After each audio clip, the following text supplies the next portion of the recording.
All right, number 21. A car is capable of accelerating at a rate of 0.6 meter per second squared. So always start with a diagram. Put all your given information on the diagram. So the acceleration is 0.6 meter per second squared. How long does it take for this car to go from a speed? So let's kind of put an arrow here. So speed and velocity are oftentimes interchangeable. The only time that they're not the same is if direction is involved. So here we have 55 miles per hour. And then sometime later, so here's the car down here. The car is now traveling at 60 miles per hour. So this is going to be V initial, V final. So 55 miles per hour to 60 miles per hour with an acceleration of 0.6 meter per second squared. Now the thing that makes this problem, if you did not get this problem correct, I would bet it's because you didn't recognize that the velocities are given in miles. The acceleration is given in meters. Will miles and meters work together? No. So you're either going to have to convert meters into miles, which would give you miles per second squared. Would that be an acceptable acceleration? I mean, could you have acceleration in miles per second squared?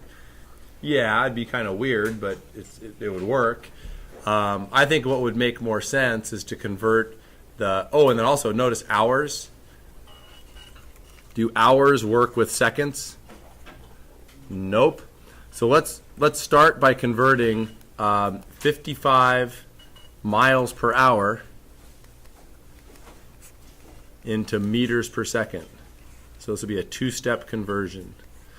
So we'll go miles to meters, and then hours into seconds. So put hour up there.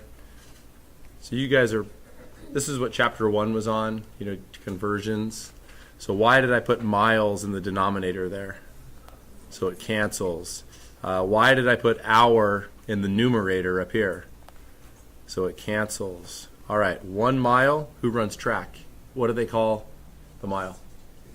The 1600. It's actually 1,609. So then miles cancel. 1,609 meters in a mile.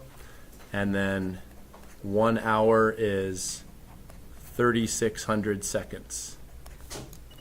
So this gives us 55 times 1609 divided by 3,600. This is 24.582.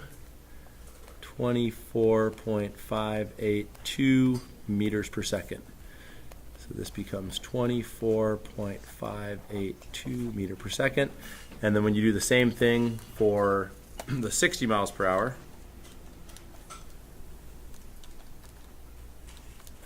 we get 26.817.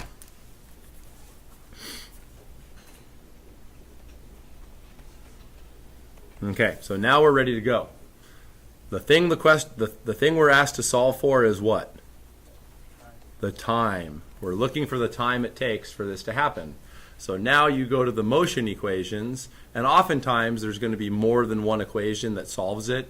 Here, there's only one. I'm just going through the equations in my head. Because what do we not know? What's missing in this problem? What are we not given? The distance or the displacement. We don't know, how far the car went. So anything with x is not going to be a valid equation that we're going to use.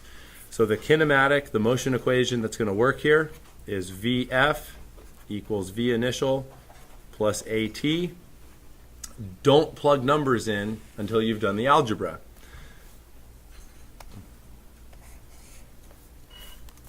So solving for t is going to be V final minus V initial over A. Now plug numbers in. So V final is 26.817 meter per second. V initial is 24.582. and then the acceleration is 0.6. And then that'll give the answer. So what is that?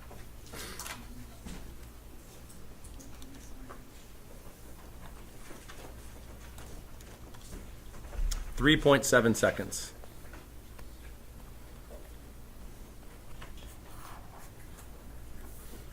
Yeah.